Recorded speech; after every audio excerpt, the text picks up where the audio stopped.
ለምሳሌ ያለ መከሰስ መብት ያላቸው አማራ የሆነ የፌደራልና የክልል ህዝብ እንደራሴዎች የሆኑት አቶ ክርስቲያን ታደለ፣ አቶ ዮሐንስ ቦያለው፣ ዶክተር ካሳ ተሻገር ያለ መከሰስ መብት ሳይነሳ ተይዘው ለ20 ወራት ታስረው ይገኛሉ። የተቃዋሚ ፓርቲ አመራሮች የሆኑት የአብን ስራ አስፈጻሚ ኮሚቴ አባል ዶክተር ቴዎድሮስ ኃይለማርያም፣ የኢዜማ የቀድሞ ሊቀመንበር ዶክተር ጫኔ ከበደ ከታሰሩ 2 ዓመት ሊሞላቸው ነው። በተመሳሳይ በርካታ የአማራ ጋዜጠኞች እንደ ምሳሌ መስከረም አበራ፣ ገነት አስማማው ጋዜጠኛ የዛሬው ፓርላማው ውሎ በፍቅር እስከ መቃብር ገጸ ባህሪዎች የታሸ ሆነው ቀጥሏል። ዶክተር ደሳለኝ ጫኔ ከመድረኩ ጥያቄ ያቀርባሉ። እነዚህም ይላሉ ብልጽግና አልሰማማ ላይም ችግሮቻችን ካለ ሰንበትበት ብለዋል ብለዋል። ታዲያ ብዙ ትችቶችን አቅርበው ብልጽግና የሚታየው ጦርነት እንዲሁም የቄስ ሞገሴዎች ጭብጨባ ብቻ ነው ሲሉም የኢፌዴሪ ጠቅላይ ሚኒስትር ዶክተር አብይ አህመድ በአንጻሩ ምላሽ ሲሰጡም እኛ ብልጽግናዎች ጉዱ ካሳ እንባላለን እንጂ ፊት አውራሪዎች በሌሉበት እንዴትስ ቄስ ሞገሴዎች ይበዛሉ?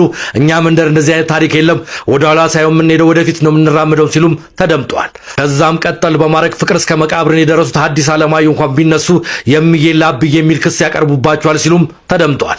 እናንተስ ምን ትላላችሁ? ህዝቡስ በዚህ ገጸ ባህሪ የቱ ጋር ይገኛል? የቱ ጋር ይወከላል?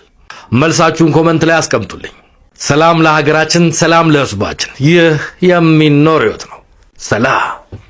ጠቅላይ ሚኒስትር አብይ አህመድ በዛሬ የፓርላማ ውሏቸው ላይ በፕሬዝዳንት አቶ ጌታቸው ረዳ እንደዚሁም ደግሞ በጀነራል ታደሰ ወረደና በሌተናል ጀነራል ጻድቃን ገብረትንሳኤ ጉዳይ ላይ ሐሳባቸውን ሰጥተዋል። በቀደመው ጦርነት እነሱም ብንወቅሳቸውም ባለፉት 2 ዓመታት ግን ጦርነትን ለማስቆም ደም መቃባትን ለማስቆም ለሰሩት ስራ ማመስገንም ማድነቅም እፈልጋለሁ ሲሉ በፓርላማው ንግግር አድርገዋል።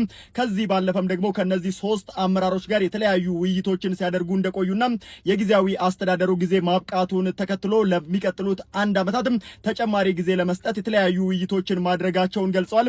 ከዚህ ባለፈም ደግሞ የሰዎች ወይ ደግሞ የአመራሮች መቀየር ሊኖር ይችላል ሲሉ ሐሳባቸውን መስጠታቸውን በዚህ የፓርላማ ውሎ ላይ ሰምቻለሁ። በዚህ ጉዳይ ላይ ተጨማሪ መረጃን ወደ እናንተ አደርሳለሁ። ጠቅላይ ሚኒስትር አብይ አህመድ ለቀይ ባህር ሲሉ ኤርትራን የመውረር ፍላጎት እንደሌላቸው በይፋ ገልጸዋል። ከዚህ ባለፈ ማንኛውም አካል በባህር ጉዳይ ላይ ሊወረን ከመጣ ግን እርምጃ እንወስዳለን፣ ለዚህም በበቂ ሁኔታ ተዘጋጅተናል ሲሉ ዛሬ በፓርላማ ተናግረዋል። ጠቅላይ ሚኒስትሩ ኢትዮጵያ ለቀይ ባህር ስትል ኤርትራን የመውረር ፍላጎት የላትም ያሉ ሲሆን የኢትዮጵያ ፍላጎት እንነጋገር፣ ሰጥቶ በመቀበል መርህ፣ ህዝቦች በሚጠቀሙበት መርህ ላይ እንወያይ የሚል ነው ብለዋል። የኤርትራ ህዝብ የሚያስፈልገው ልማት ነው፣ ተባብረን መልማትን መስራትን እንጂ አንዱ አንዱን መውጋት የኛ እቅድ አይደለም ሲሉም ለኤርትራ ህዝብ መልእክትን አስተላልፈዋል። ባለፈም ኢትዮጵያ ላይ ማንም ሀገር ወረራ ሊፈጽምና ከጀመርነው ህልም ሊያስቆመን ይችላል የሚል ስጋት የለብንም ብለዋል።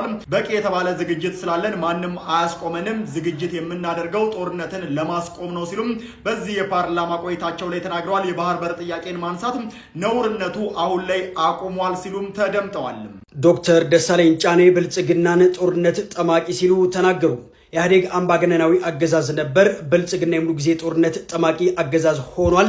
ብልጽግና አገዛዝ በሚከተለው ሊደርሺፕ ምክንያት ሰላም ከራቀን ከራርቧል ሲሉም ዶክተር ደሳለኝ ጫኔ በህዝብ ተወካዮች ምክር ቤት አባላት ለጠቅላይ ሚኒስትር ዶክተር አብይ አህመድ ጥያቄ አቀረቡ። ኢህአዴግ አምባገነናዊ ልማታዊ አገዛዝ ነበር። ወደ ብልጽግና ያደረገው መለወጥ ወይም ሜታሞርፎሲስ ደግሞ የሙሉ ጊዜ ጦረኛና እልቂት ጠማቂ አገዛዝ እንዲሆን አድርጎታል።